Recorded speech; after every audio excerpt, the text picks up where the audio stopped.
bonjour à toutes et à tous, bienvenue sur KTV Kwezi FM, le 106.9 pour ce temps de parole en direct. À la radio et à la télévision, ils sont là, ils sont avec nous. On va parler des assises du sport, à commencer par nos invités.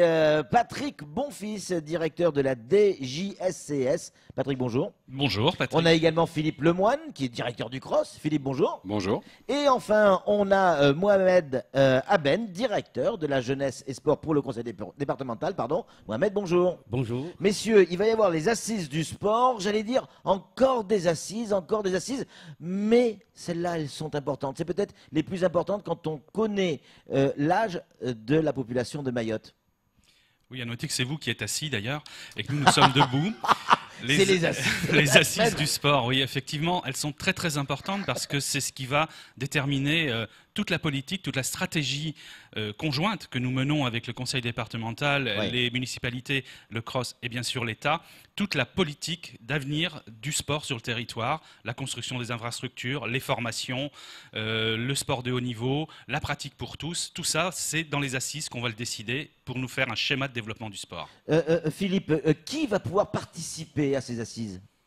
Alors tout n'est pas encore calé. En tous les cas, on va inviter déjà sur ces assises les gens qui sont très impliqués en fonction des thématiques. Patrick le signalait, c'est pas uniquement le sport performance sur lequel on va faire le point. On va parler de sport santé, on va parler de plein d'autres formes de pratique du sport. Et puis c'est aussi l'interrogation de la population, c'est-à-dire qu'on va développer des outils et on va demander aux gens qui vivent à Mayotte, voilà, qu'est-ce qu'ils en pensent, de quoi ils auraient besoin, qu'est-ce qui leur manque, parce qu'on essaye vraiment de recueillir un avis assez large et notamment celui de la population, ce qui va être un peu nouveau sur ces formats d'assises. C'est ça, Mohamed. C'est-à-dire qu'il faut écouter la population. Il n'y aura pas forcément d'effet d'annonce dans ces assises. On écoute et derrière on travaille, c'est ça ? Exactement. Mais il faut savoir que le conseil départemental Oui. s'est doté, a mis en place des orientations en matière de sport. Il nous faut maintenant une politique territoriale. Cela implique qu'on prenne en compte l'ensemble des stratégies donc des collectivités, mais aussi du mouvement sportif. Et la mobilisation de tous les acteurs est importante. Et c'est la raison pour laquelle donc, nous avons décidé ensemble d'organiser des assises qui sont une plateforme d'échange, de concertation, une plateforme interactive, dynamique et interactive, comme on le verra un peu plus tard. Tout le monde peut venir, Patrick. Le citoyen lambda peut venir, où il n'y a que des décideurs ou des entreprises en lien direct ou indirect, ou des associations. Mais est-ce que le jeune homme de 16 ans qui est dans un quartier, qui aimerait avoir son terrain de foot, ou est-ce qu'il a le droit de venir et poser des questions et dire ce qu'il ressent ? Alors, il a le droit de vouloir son terrain de foot, mais je ne pense pas que ça soit le but du jeu. Bien évidemment, il pourra être là dans le public et écouter ce qui se passe, Oui. il n'y a pas de souci. Les tables rondes, ce sont des spécialistes et puis des personnes qui seront évidemment dans le domaine du sport et qui ont une vision politique, qui seront autour des tables rondes, mais rien n'empêche de venir écouter ce qui va se passer, puis de pouvoir intervenir. On aura des débats évidemment avec la salle de temps en temps. Alors, ça va se passer où ? À quelle heure ? Pendant combien de temps ? On veut tout savoir, Philippe. Alors ça se passera en dehors du lancement qui est prévu dimanche au conseil départemental à l'hémicycle, le 18. Ça va commencer vendredi le 30 novembre et ça se déroule vendredi, samedi, dimanche. Il y aura vendredi une ouverture qui va être faite avec les discours et ensuite 6 tables rondes avec des thématiques. Voilà. Pourquoi les assises se font maintenant ? Pourquoi là, maintenant ? Pourquoi pas avant ? Pourquoi pas une autre date ? Tout simplement parce qu'on a des échéances qui sont des échéances de compétition internationale. Le département et le mouvement sportif se sont mis d'accord pour pouvoir être candidat pour 2027 pour les grands jeux et que 2027, eh bien, ça nous laisse à peine 10 ans pour construire les infrastructures dont on a besoin. La question piège, il y en a toujours, on est sur Kwezi, forcément. Est-ce que c'est pas en lien avec une visite officielle qui pourrait arriver début décembre ? On parle de plus en plus de l'arrivée de la nouvelle ministre des Sports. Comment s'appelle-t-elle ? Alors là, c'est un piège parce que c'est hyper compliqué à dire. Mais d'abord, moi, je dis Madame la Ministre. Voilà. Non, sérieusement, est-ce que c'est pas en lien avec ça? Préparation d'une visite ministérielle. Alors malheureusement, je vais vous annoncer une mauvaise nouvelle. Elle ne pourra pas venir. Elle avait souhaité, évidemment, mais son calendrier. Mais elle sera là en début d'année prochaine. On n'a pas encore la date exacte, justement pour pouvoir faire le rendu de ces assises et commencer ce schéma de développement du sport. Effectivement, les piscines. C'est sa spécialité, à Roxana Marcineanu. C'est ça. Voilà, il va falloir l'apprendre. Et puis, elle viendra pour nous donner effectivement sa vision ministérielle de la chose. Je parle sous le couvert le contrôle de Samuel, mais c'est la première fois qu'il y a des assises du sport où on retrouve l'État, le CROSS, le conseil départemental, tout le monde uni pour parler sport. C'est exactement, c'est la première fois. Mais en plus, les assises se déroulent de façon inédite, puisque il y a des grands moments, des jalons. Ce sera étalé sur plusieurs mois, d'accord? Là, pour le 18 novembre, c'est le lancement des assises. Et le deuxième moment fort, par la suite, vers le mois de décembre, c'est le lancement des tables rondes, d'accord?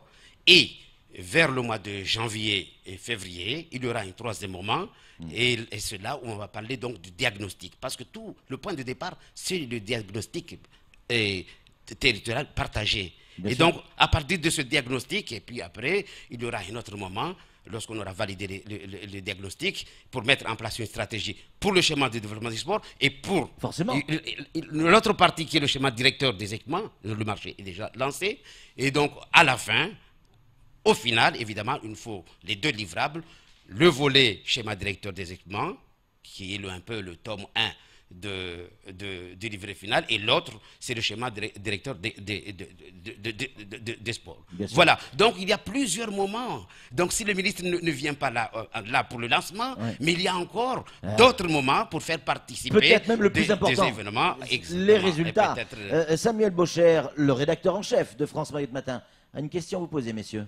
J'ai en face de moi un casting de rêve. Oui. J'ai le directeur du sport du conseil départemental, le directeur du CROSS et le directeur de la direction de jeunesse et sport.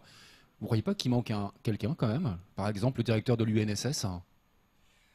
Non, tout simplement parce que l'UNSS, c'est des partenaires qui sont avec nous, qui travaillent de très très belle façon d'ailleurs sur le territoire et qui font partie intégrante de notre mission et qui sont adhérents au CROSS de toute façon via l'UFOLEP. Donc nous sommes forcément avec eux. Si on avait mis tout le monde autour de la table, je crois que vous n'auriez pas eu à cette place et vous ne seriez pas assis, bien évidemment. Ça passe pas, ça passe pas. Ça c'est bon, j'adore. Messieurs, il y a un sujet sur lequel vous êtes tous concernés et qui traîne depuis des années et des années et des années. L'État est concerné, le CROSS est concerné, le conseil départemental est concerné, la mairie de Mamoudzou est concernée, le stade, notre grand stade de Cavani. On en est où? Est-ce que ça va être abordé aux assises? De toute manière, moi je vais venir aux assises et je vais poser la question. Donc autant répondre maintenant. Patrick. Les travaux sont en cours, voilà ce que je peux annoncer. Ça y est, mais ça a repris. Et effectivement, il y avait un grand souci avec une étude de sol qui n'était pas forcément conforme et qui allait faire que les tribunes se seraient enfoncées. Ça aurait été dommage pour voir le match si on arrive au ras de la pelouse. Moi j'ai l'habitude. Voilà. Mais il se trouve que là, c'est reparti. Les données techniques maintenant sont bonnes et le stade sera livré fin 2019 avec effectivement du retard. Fin 2019, ça y est, on va pouvoir peut-être recevoir la Coupe de France. Oui, c'est sûr et certain, mais le plus important, c'est qu'on puisse en tirer les enseignements donc, de ce retard. Et je crois que le département a vraiment pris en son compte donc, toute sa responsabilité sur la question. Rassurez-vous, les prochaines constructions... on tiendra compte de ça. Exactement. Et on ira donc évidemment beaucoup plus vite. Est-ce que vous avez eu des consignes de Paris, du gouvernement, du ministère des Sports sur ces assises? Est-ce qu'on vous a dit mettez l'accent là-dessus, ou on vous laisse totalement libre? C'est carte blanche au territoire. Ça c'est bien. Le territoire est souverain dans ses décisions. Bien évidemment, l'accompagnement de l'État sera important, mais c'est vraiment un travail qui va coller à la réalité de notre territoire. Et c'est pour ça, d'ailleurs, que tout le monde est impliqué de très très près dans cette dynamique. Philippe Après moi-même. Enfin, moi, je reviens encore sur cet aspect où on va consulter la population. Parce que vous preniez l'exemple de ce jeune de 16 ans qui ne pourra peut-être pas s'exprimer effectivement lors d'une table ronde, mais qui aura au moins l'occasion de s'exprimer. S'il a une connexion Internet, on va être obligé d'utiliser des outils de type Internet, mais vraiment, on compte sur la population pour nous dire leurs besoins, les manques, ce qu'ils voient dans le sport, dans les sports, dans les pratiques du sport. Ça, c'est vraiment un élément important pour que dans ce schéma directeur qui nous amène en 2027, qui fin juin, on espère, au plus tard sera rédigé, on puisse tenir compte de ce sentiment et de ce besoin de la population aussi. Mohamed. On parle bien de diagnostic partagé. Oui. Donc ce diagnostic sera partagé par l'ensemble des acteurs. En plus, la stratégie qui doit être mise en place, le schéma, ce sera un schéma, une stratégie concertée. Donc je crois que les deux mots, nous sommes là pour donner du sens à ces deux concepts. Une question d'un auditeur pour vous trois, en tout cas celui qui voudra bien répondre. Le basket et le hand, je pense, n'iront pas aux Jeux des îles 2019. C'est une déception pour nous les jeunes. On peut savoir pourquoi ? Je crois que la réponse a été donnée hier sur une télévision concurrente.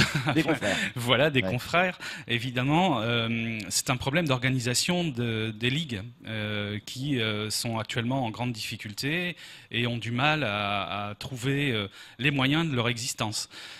Ça pénalise les joueurs. Nous, ce qu'on va essayer avec le CROSS et avec le conseil départemental, c'est de trouver des solutions qui soient efficaces. Mais la problématique, c'est avant tout la problématique de la gestion de la ligue, enfin des ligues en question, qui sont pour l'instant très chaotiques.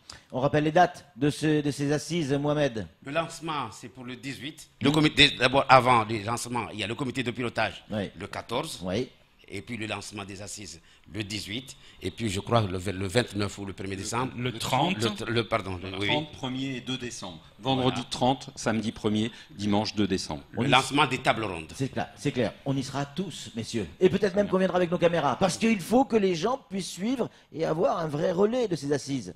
Tout le monde est concerné par le sport. Même Patrick en fait de plus en plus, regardez. Oui, moi je suis debout depuis tout à l'heure. Oui, c'est ça. Mais ça commence par ça, le sport, Patrick. Merci beaucoup, messieurs, pour le boulot qui est fait. Merci pour ces assises. Oui, sérieusement, on va les suivre parce que c'est important pour notre jeunesse. C'est tout pour ce temps de parole. Tout de suite, la suite de nos programmes.